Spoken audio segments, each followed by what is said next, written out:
O diabetes atinge 415 milhões de pessoas em todo o mundo, cerca de 13 milhões de pessoas no Brasil. Há ainda muitos casos não diagnosticados porque trata-se de uma doença silenciosa. Nem sempre os sintomas são identificados e relacionados com a doença. Mas o fato é que o diabetes tem controle e muitas vezes pode ser prevenido. E justamente por isso, no Dia Mundial de Combate ao Diabetes, nós recebemos aqui no estúdio a doutora Luana Casari da Silva Lima, endocrinologista e médica pesquisadora em endocrinologia do Instituto de Ensino e Pesquisa do Hospital Sírio-Libanês e do Centro Terapêutico Actalive. Ela vai nos trazer um balanço da doença e também as principais informações sobre o assunto. Primeiramente, muito obrigada por ter vindo. Uma boa tarde. Obrigada a você. Boa tarde. No caso do diabetes, eu acho que aquela frase que todo mundo conhece, que prevenir é melhor do que remediar, ela é muito verdadeira, né? Porque o tratamento é acessível, né, doutora? Hoje sim, nós precisamos sempre lembrar que o tratamento, a partir do momento que você tem o diagnóstico de diabetes, o tratamento inicial está disponível, inclusive na rede pública de saúde. O que acontece muitas vezes é a dificuldade que as pessoas têm em procurar o médico e receber esse diagnóstico. E outra coisa, não é apenas tratar a doença, é evitar que a doença ocorra.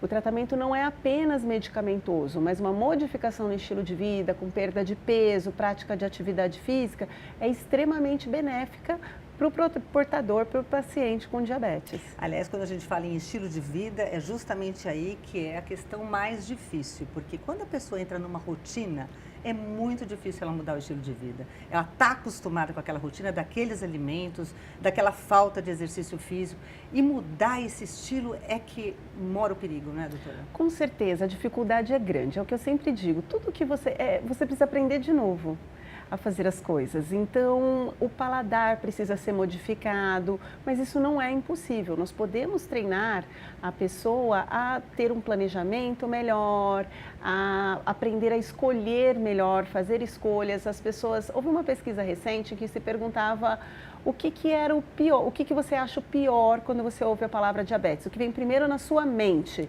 e a primeira palavra é açúcar. As pessoas já partem do princípio que elas têm que cortar o açúcar. E muitas vezes há um foco grande nisso e não se vê as outras coisas que pode se fazer.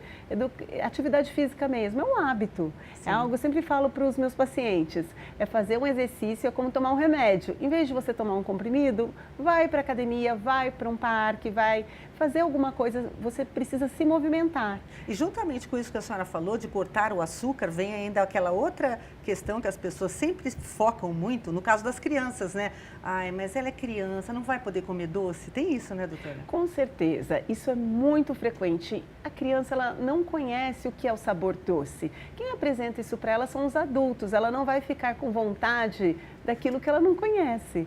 O que acontece muito é a insistência da família em dar, às vezes nem são os pais, são outras pessoas que procuram dar o açúcar. E o que as pessoas não entendem é que você expor uma criança com menos de 2 anos a açúcar aumenta a probabilidade dela ter obesidade no futuro. E obesidade hoje é o principal fator de risco para o desenvolvimento de diabetes. Por quê?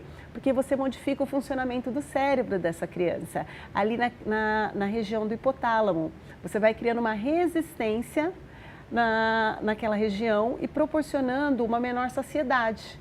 Então, a criança passa a ingerir mais açúcar, ela passa a se acostumar com aquilo, ela fica menos saciada e vai ganhando peso. Agora, uma coisa é fato, o açúcar realmente é proibitivo.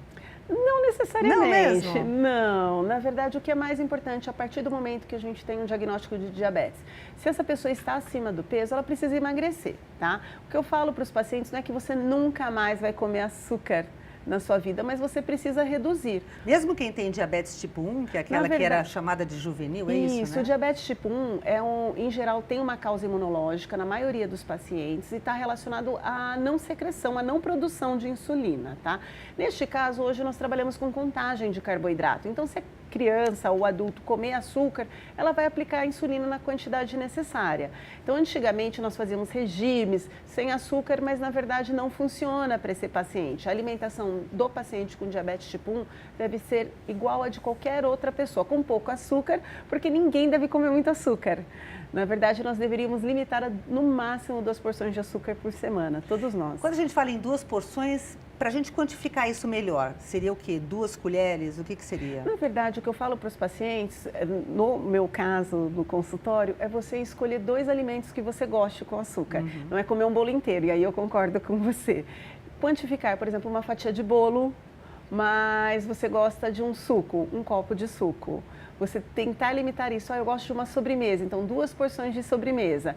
Se você comer 2 pedaços no mesmo dia, são 2 porções.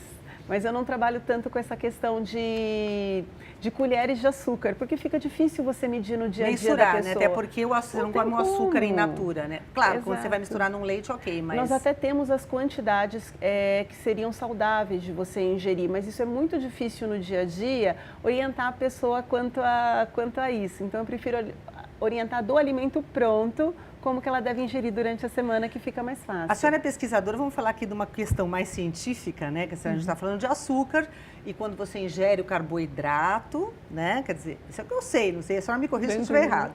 Quebram seus moléculas e aquilo se transforma em açúcar, é assim Perfeito, mesmo? é isso mesmo. E aí o carboidrato, como fica nessa história toda? Porque rejeitar um prato de massa também não é muito agradável, difícil. Né? O que a gente sabe falando em diagnóstico de diabetes, hoje nós temos percebido pela ciência que dietas com baixa quantidade de carboidratos são melhores para os pacientes, tá? Inclusive as dietas low carb.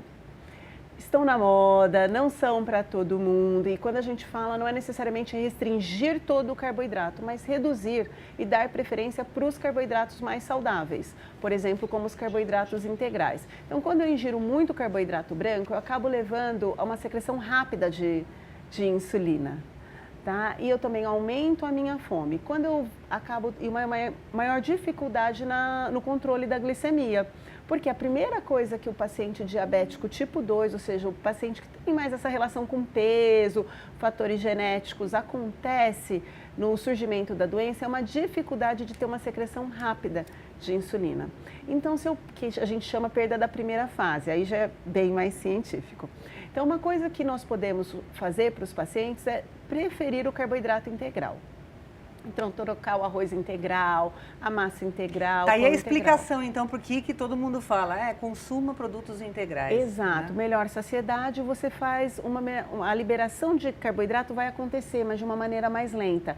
Mas, para emagrecer, não adianta trocar tudo que é branco por integral, vai engordar do mesmo jeito, porque a quantidade calórica é a mesma. Nós estamos falando aqui de controle de glicemia, então é consumir menos carboidrato e o carboidrato que você consumir ter preferência pelo integral. É uma questão de bom senso, então. De bom senso, mas de aprendizado também. Nós passamos a vida aprendendo a comer carboidrato branco, a comer muita gordura. Então, você mudar o paladar não é uma coisa fácil. Mas é que é bom por isso que é difícil, né? Exato. Vamos fazer o seguinte, a gente vai para um rápido intervalo, mas ainda a endocrinologista Luana Casari da Silva Lima, do Hospital Sírio-Libanês, continua aqui com a gente e no próximo bloco.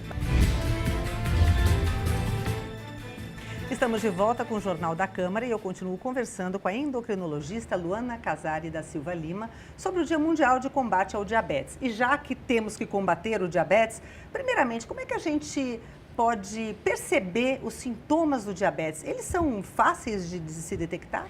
Não, na verdade, como você falou lá no começo da entrevista, o diabetes é uma doença silenciosa. A maior parte dos pacientes não tem nenhum sintoma e por isso muitas vezes o diagnóstico é tardio, a pessoa não procura o médico para fazer os exames. Por isso a importância dos exames regulares e dos controles dos fatores de risco, ou seja, o sedentarismo e o excesso de peso. Agora, geralmente, no caso, deixa eu só fazer um parênteses, o paciente com diabetes tipo 1, aquele que é mais frequente na infância, vai ter sintomas ao diagnóstico. Na verdade, a gente só descobre, geralmente, quando a pessoa já tem sintomas. Mas o diabetes tipo 2, que é o mais prevalente, que nós estamos falando mais aqui na entrevista, em geral é silencioso, mas quando tem sintomas, em geral a doença já está mais avançada, porque significa que o pâncreas não está mais conseguindo secretar insulina de maneira efetiva. Então, geralmente, perda de peso, sede excessiva, fome excessiva, emagrecimento, prurido, urinar muito, então o paciente começa a levantar muito de madrugada para fazer xixi, é uma queixa frequente, tá? Mas a maior parte dos diagnósticos ocorre em pessoas que não têm nenhuma queixa, realmente pelos exames de rotina ou porque o médico viu fatores de risco e achou importante investigar. E há casos de reversão do diabetes também, não é, doutora?